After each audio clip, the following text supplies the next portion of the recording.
Bonjour tout le monde. Ça fait plaisir de vous faire un petit résumé des mouvements, ou plutôt de l'absence de mouvements, à la table de négociation intersectorielle qui vise évidemment les 4 principaux éléments suivants: le salaire, la retraite, les droits parentaux et les disparités régionales. Et il y a d'autres, évidemment, sujets qui touchent plusieurs organisations qui sont aussi discutés à cette table intersectorielle-là, où les négociateurs du Front commun, qui représentent 420 000 travailleuses et travailleurs des services publics, sont présents.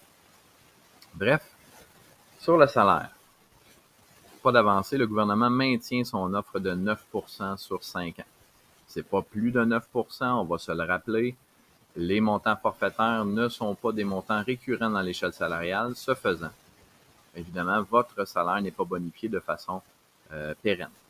Donc, 9 sur 5 ans, alors que nous revendiquons minimum 100 $ d'augmentation par semaine ou IPC plus 2 pour la première année, IPC plus 3 pour tout le monde à la deuxième année et IPC plus 4 pour tout le monde à la troisième année. Donc, on est encore à des années-lumière. Les fonds du gouvernement sont supposément, selon eux, illimités et ils ne peuvent pas prévoir de telles augmentations salariales pour les employés des services publics.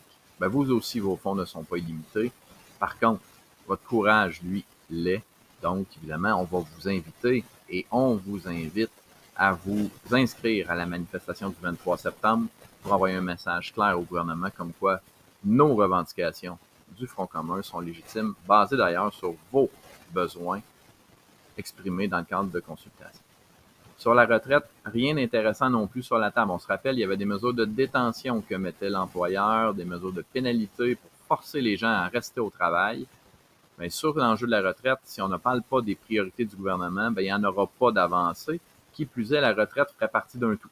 Donc, ce faisant, il n'y a pas vraiment d'ouverture de la part du gouvernement là, de façon marquée parce qu'il faut être en mesure de discuter de leurs priorités. Pourtant, ce n'est pas eux qui travaillent au quotidien auprès des bénéficiaires des services publics, c'est bien vous. Ensuite, sur les droits parentaux, très peu de mouvement, pas d'ouverture non plus à améliorer le régime pour favoriser notamment le maintien des congés de maternité là, pour le personnel enseignant statut précaire, pendant la suspension du congé de maternité pendant l'été pour les enseignantes et les enseignants statut précaire. Là-dessus, là, il n'y a pas d'ouverture, donc ils sont prêts même à accepter qu'il y ait une disparité de traitement pour la même situation qui vise deux personnes qui exercent le même emploi.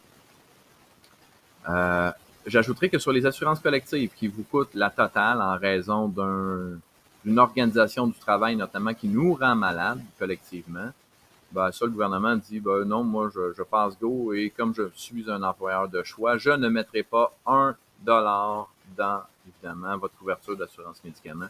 C'est ça actuellement qui est envoyé comme message à la table aussi. Donc, dans les circonstances, il faut envoyer un message clair au gouvernement. Inscrivez-vous au plus tard le 15 septembre pour participer à la manifestation nationale du Front commun qui aura lieu le 23 septembre.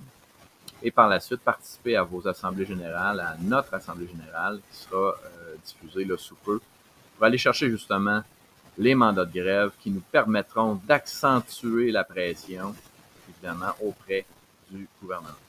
Sur ce, je vous remercie et inscrivez-vous sans tarder à la manifestation du 23. Au plaisir.